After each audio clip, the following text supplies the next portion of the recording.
कलयुग में चारों तरफ लूटपाट मच जाएगी, सब तरफ अधर्म ही अधर्म होगा और हर इंसान बुराई के रास्ते पर चल रहा होगा। देखो वैसे तो कलयुग चल ही रहा है, तो क्या सच में अभी कलयुग चल भी रहा है? और अगर हाँ तो इस कलयुग के अंत में इंसानों का क्या हाल होगा? या फिर हमारे धर्म ग्रंथों में जो भी बताया है वो सिर्फ एक कोरी कल्पना है? क्या कलयुग आने तक इंसान दूसरे ग्रह पर भाग चुका होगा? और चलिए थोड़ा सा ज्ञान लेते हैं और जानते हैं कि इस कलयुग के अंत में इंसानों का क्या हाल होगा और कलयुग आखिर खत्म कब होगा। तो चलिए फिर शुरू करते हैं आज का वीडियो बिना किसी देरी के। ब्रह्मवैवर्त पुराण में कलयुग के बारे में बहुत कुछ बताया गया है। इसके अनुसार अभी कलयुग चल रहा है और द्वापर युग की समाप्ति के बाद कुल 5000 वर्ष बीते हैं। अधर्म फैलना शुरू हो गया है और इंसानों ने एक दूसरे के ऊपर विश्वास करना छोड़ दिया है और इस बात से मैं भी एग्री करता हूँ। आज के ज़माने में कोई किसी पे भरोसा नहीं करता। धर्म ग्रंथों के अनुसार कलयुग में एक ऐसा समय भी आएगा जब इंसान की उम्र बहुत कम रह जाएगी, युवा अवस्था समाप्त हो जाएगी और आने वाले समय में केवल 20 वर्ष की उम्र में ही बुढ़ापा आ जाएगा। ग्रंथों में सृष्टि के आरंभ से अंत तक कालों को 4 युगों में बांटा गया है, जैसे कि सतयुग, त्रेता युग, द्वापर युग और कलयुग। मतलब ग्रंथों के अनुसार लोग 20 वर्ष की आयु में ही मर जाएंगे। वैसे देखा जाए अभी भी इंसानों की आयु बहुत कम हो रही है। पहले के जमाने में क्या होता था, लोगों की उम्र 100, 110 साल, 120 साल ऐसे होती थी, पर आज के जमाने में 60 साल में ही बंदा निपट जाता है। ग्रंथों के अनुसार कलयुग में 16 साल की आयु में ही बाल सफेद पड़ने लग जाएंगे और वो 20 वर्ष की आयु में ही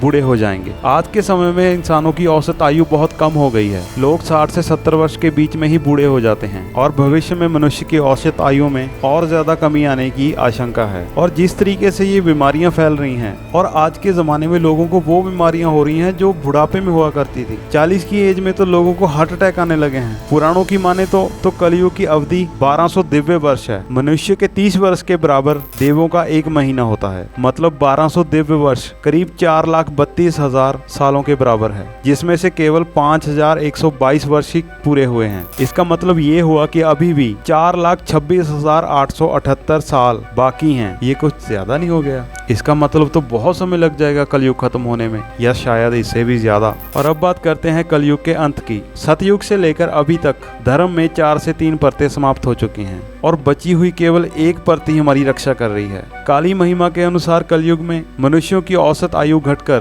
20 वर्ष रह जाएगी। लड़कियां 5 वर्ष की आयु में ही गर्भवती होने लगेंगी। लोगों में आपसी कलेश बढ़ जाएंगे, धर्म का पतन होने लगेगा और इंसान बौने हो जाएंगे। गायें दूध देना बंद कर देंगी और जमीन बिल्कुल भी उपजाऊ नहीं रहेगी। मांस मछली का सेवन बहुत ज्यादा बढ़ चुका होगा। ऐसे में भगवान खुद कल्कि का अवतार लेकर पृथ्वी लोक पर आएंगे और सभी का उद्धार करेंगे। अंत में भारी मूसलाधार बारिश के कारण संपूर्ण विश्व जलमग्न हो जाएगा और समस्त जीवन का सर्वनाश हो जाएगा और हमारे सूर्य से 12 और सूर्य का तेज निकलेगा। मतलब सूरज की गर्मी बहुत ज्यादा बढ़ जाएगी और धरती पर ये मौजूद अतिरिक्त जल को सुखा देगी जिसने प्रलय मचाई थी और वहीं से होगी फिर एक नए जीवन की शुरुआत। ऐसा होने पर सतयुग फिर से शुरू होगा। सब लोग आपस में मिलजुल कर रहना शुरू कर देंगे, रिश्तों की कदर करेंगे और धर्म की पुनर्स्थापना होगी। देखो ये मैंने जो आपको सब कुछ बताया है ना अभी, ये सब कुछ धर्म ग्रंथों में बयान किया हुआ है। मानने वाली बात ये है कि इन चीजों में सच्चाई तो दिखती है कि लोगों की एज कम होना ये फैक्टर तो सिद्ध हो चुका है। हमने अपने आसपास बहुत से ऐसे